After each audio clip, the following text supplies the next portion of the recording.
In today's video, I'm going to give you 5 tips and tricks to make your Tears of the Kingdom experience much easier on yourself, and hopefully help you feel a little less overwhelmed by how much this game has to offer.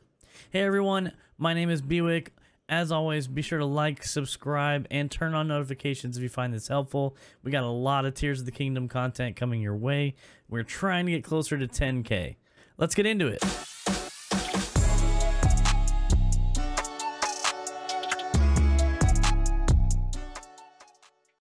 When you first jump into Tears of the Kingdom, or any game for that matter, one of the first things I always notice is how much health I have, or don't have in this case.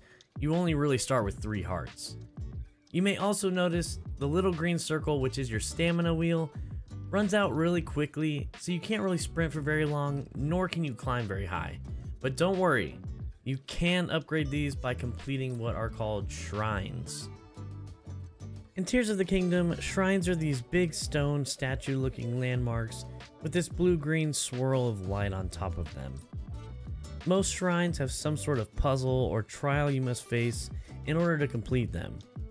Now they aren't usually too difficult, but they definitely vary in difficulty from shrine to shrine. Keep in mind there are oftentimes extra chests hidden in each shrine that can give you anything from materials to weapons to even a new piece of armor to wear. Once you figure out the puzzle or complete the challenge of any shrine, you will leave by activating the terminal that is typically behind a door of some sort, and this will reward you with an item called Light of Blessing. Now if you look in the corner here, it shows having 4 Light of Blessing. This is what you will use to upgrade your health and your stamina, as each upgrade costs 4 Light of Blessing. To upgrade your health or stamina, you will need to visit one of these statues. They are all over the map, but this one will be found in the main town and the emergency hideout area in the first town you visit. It will ask which you would like to upgrade, either your health or your stamina. Now if I have to choose, I typically go with stamina, as you can always eat food to gain more health in a battle, but you can't always regain stamina unless you've cooked some meals beforehand. As you can see, you only get about 1/4 of a wheel with each stamina upgrade, and you will receive 1 heart for each heart container. There are a ton of shrines, so there is room for a lot of upgrades. As I mentioned before, you can cook meals. This brings us to our next tip, which is to cook and prepare for anything and everything. Admittedly, in Breath of the Wild, I was constantly underprepared and didn't give myself enough prep time with cooking to have enough meals on hand for various situations. If you read the descriptions of the materials, most of them say any number of boosts or perks they will give you when they are cooked. For example, the fish I am cooking currently will replenish a chunk of my stamina when cooked and eaten. Depending on how many of the stamina bass I cook at a time, it will determine how much of my stamina is replenished. The more bass, the more stamina it will restore. You will also notice the number of hearts any given piece of food will replenish also goes up when the item is cooked, depending on how many of that item you use. This particular fish temporarily increases your attack power for a duration of time. As with the stamina, the more mighty carp you use in the recipe, the longer your attack power will be increased. There are so many different combinations of perks that you can get through cooking different recipes, so be sure to read each item's description closely, and you can really create some cool meals that will really help you out. Not only can you cook the food you collect, but you can also create elixirs from different bugs and insects and even monster parts you find. This particular firefly, the deep firefly, says it will add a faint glow to anyone who consumes it. The same rules apply. The more fireflies you use, the brighter the glow and the longer the duration of the effect. Just be sure when you are cooking elixirs with insects or bugs, you are adding that monster part in your recipe.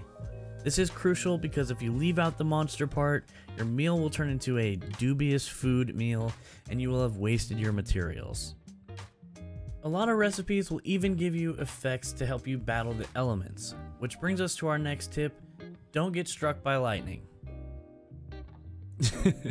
No, I'm just kidding, but also do your best not to. There is a weather system in place though, so it is important to know what you are getting yourself into when you go into certain areas.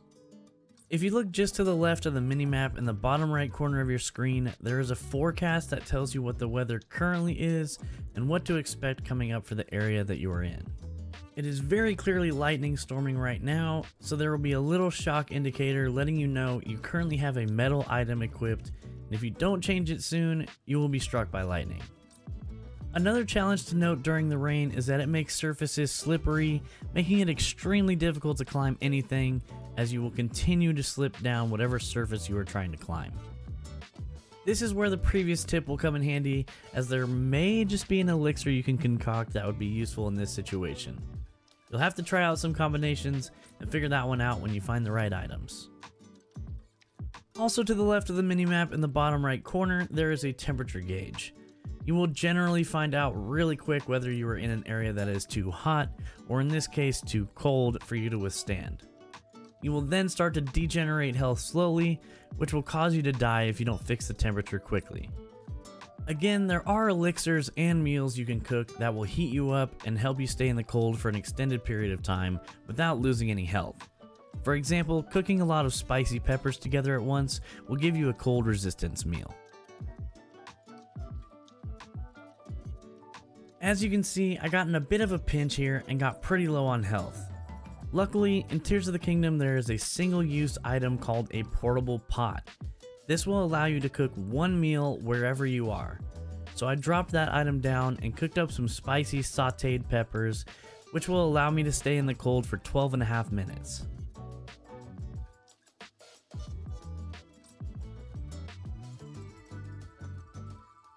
One of my favorite things about Tears of the Kingdom is how cool the weapons are and how many weapons there are, especially now with the fuse ability, allowing us to make our own weapons. That being said, one of my least favorite things about Tears of the Kingdom is that the weapons do break. So my tip for you, and just honestly how I personally choose to play, is to save your more powerful weapons. When the weapons break, they aren't gone forever, but sometimes it takes a bit before you find the same items again, or before you can even find the weapon again. If you are fighting pretty normal basic enemies, I would try to use as many normal weapons as possible.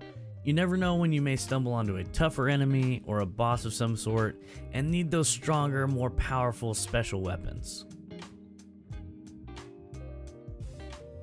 You might be wondering, well, how do I know if a weapon is stronger or special and I should hang on to it?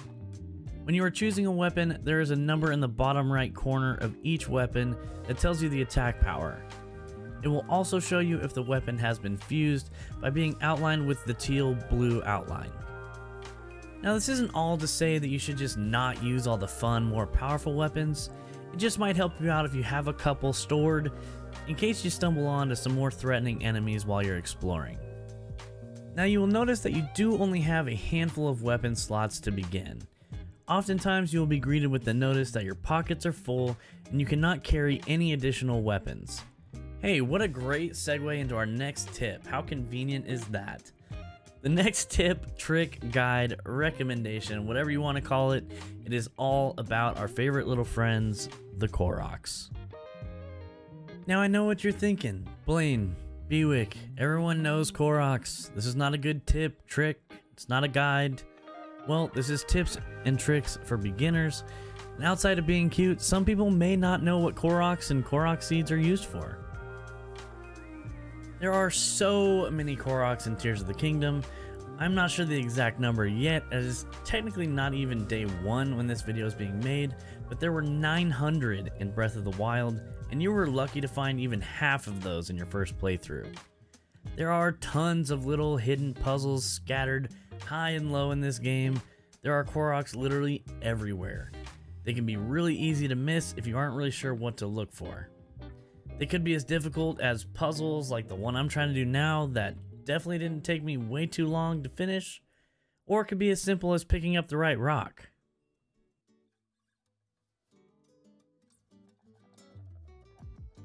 Okay, finally, jeez. I'm not gonna lie to you, that one took me way longer than it needed to. As you are exploring around and finding Koroks, you will want to keep an eye out for our friend Hestu. Hestu is the large Korok that needs Korok seeds so that his maracas will work again. Once you give him a Korok seed to repair his maracas, it will do a little dance for you and offer to expand your weapon, bow, or shield inventory by 1 space. These spaces do get more and more expensive, costing you more Korok seeds as you progress, so be sure to constantly be looking for Koroks.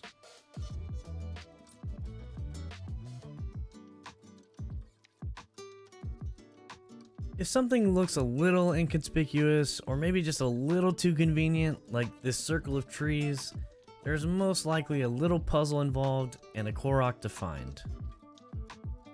For this one, we just have to stack these rocks together and glide down on top of them to be able to reach the Korok.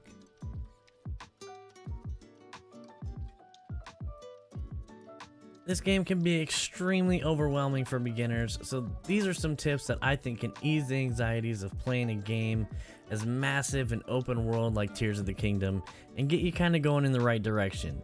Let me know in the comments if you have a tip of your own. Be sure to like this video and subscribe if you found it helpful. Turn on notifications. We got a lot more Tears of the Kingdom coming your way. Thanks for chilling. Peace!